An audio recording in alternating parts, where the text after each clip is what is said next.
Hello दोस्तों। हमने Bihar police और बिहार दरोगा के लिए पॉलिटी के प्रीवियस ईयर क्वेश्चंस के सेट को शुरू किया था, जिसमें कि 1 से लेकर 9 तक सभी सेटों को कर लिया है। आज करने वाले हैं सेट 10।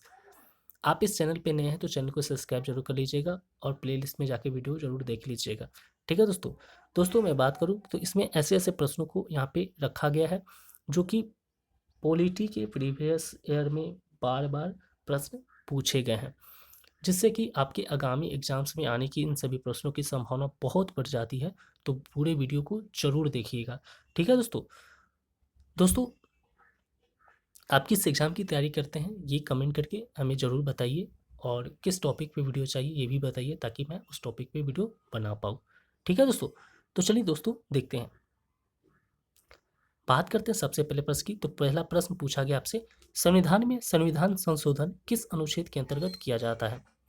संविधान में संविधान संशोधन किस अनुच्छेद के अंतर्गत किया जाता है? तो अनुच्छेद 368 के अंतर्गत संविधान संशोधन किया जाता है। ठीक है दोस्तों। अगला प्रश्न रहा, ये प्रश्न में पूछा गया, भारत के संवैधानिक प्रमुख कौन है? भारत के संवैधानिक प्रमुख कौन है या कौन होता है? तो राष्ट्रपति होते हैं। ठीक है दोस्तों। अगला प्रश्न है कि भारत में कितने प्रकार की न्यायपालिका प्रणाली है? तो भारत में कितने प्रकार की न्यायपालिका प्रणाली है? तो एकीकृत न्यायपालिका प्रणाली है।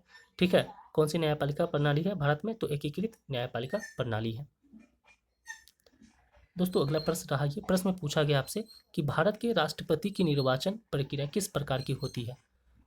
भारत में राष्ट्रपति की निर्वाचन प्रक्रिया किस प्रकार की होती है? तो अपरोक्ष निर्वाचन होता है। भारत में राष्ट्रपति की निर्वाचन प्रक्रिया अपरोक्ष निर्वाचन होता है, यानी इनडायरेक्ट होता है, इलेक्शन होता है। ठीक है।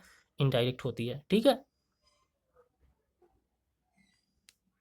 इनडायरेक्ट कहने का मतलब अप्रत्यक्ष कह सकते हैं, अप्रोक्ष का मतलब अप्रत्यक्ष निर्वाचन होता है।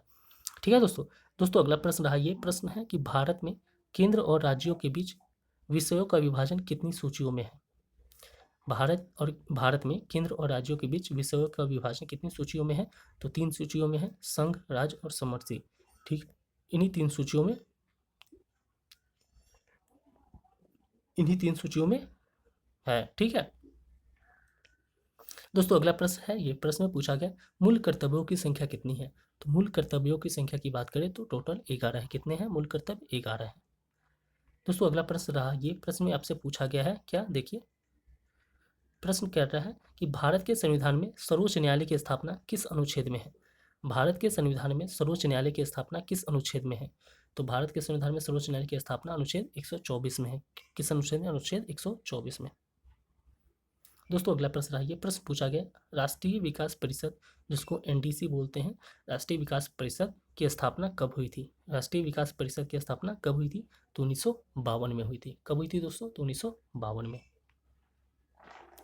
अगला प्रश्न रहा, प्रश्न है, विधायिका किसे कहते हैं? विधायिका किसे कहते हैं? तो विधायिका किसे कहते हैं? कानून बनाने वाली संस्था को कहते हैं। किसे कहते हैं? तो कानून बनाने वाली संस्था को विधायिका कहते हैं। अगला प्रश्न रहा, ये प्रश्न पूछा गया, समान नागरिक संहिता संविधान के किस भाग में वर्णित है? समान नागरिक संहिता संविधान के किस भाग में वर्णित है? तो समान नागरिक संहिता संविधान के किस भाग में वर्णित है? तो नीति निर्देशक तत्वों में वर्णित है, जो कि अनुच्छेद 44 में दिया गया है। ठीक है दोस्तों। अगला प्रश्न है, ये प्रश्न पूछा गया, भारत में संघात्मक विशेषताएं किनके कारण है?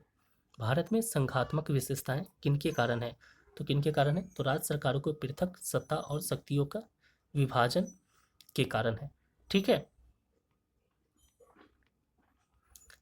अगला प्रश्न है, ये प्रश्न पूछा गया, भारत के संविधान की उद्देशिका, जिसको प्रियम्बल बोलते हैं, को क्या कहा जाता है? तो भारत के संविधान की उद्देशिका यानी प्रियम्बल को क्या कहा जाता है? संविधान की आत्मा कहा जाता है। क्या कहा जाता है दोस्तों? तो संविधान की आत्मा कहा जाता है। अगला प्रश्न रहा, ये प्रश्न पूछा गया, किस अनुच्छेद में अल्पसंख्यकों को सांस्कृतिक अधिकार दिए गए हैं? किस अनुच्छेद में अल्पसंख्यकों को सांस्कृतिक अधिकार दिए गए हैं? कौन से अनुच्छेद में? तो अनुच्छेद 29 और 30 में।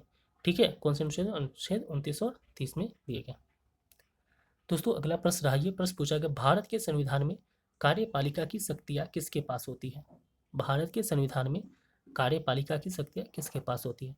तो भारत के संविधान में कार्यपालिका की शक्तियों की बात करें तो राष्ट्रपति के पास होती है। किसके पास? राष्ट्रपति के पास होती है। इस सेट का लास्ट जो प्रश्न है, ये प्रश्न पूछा गया आपसे, भारत में कोई कानून असंवैधानिक घोषित करने की शक्ति किसके पास है?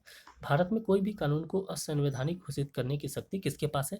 तो सर्वोच्च न्यायालय के पास है। किसके पास है दोस्तों? तो सर्वोच्च न्यायालय के पास है। दोस्तों मैं आशा करता हूँ ये वीडियो आपको अच्छा लगा होगा। अच्छा लगता है चैनल को सब्सक्राइब और लाइक जरूर करिएगा। कमेंट जरूर करिए कि आपको किस टॉपिक पे वीडियो चाहिए, किस सब्जेक्ट से वीडियो चाहिए, ठीक है दोस्तों, ताकि मैं उस सब्जेक्ट से वीडियो बना पाऊँ। ठीक है, तो दोस्तों चलिए मिलते हैं अगले वीडियो में, तब तक के लिए धन्यवाद।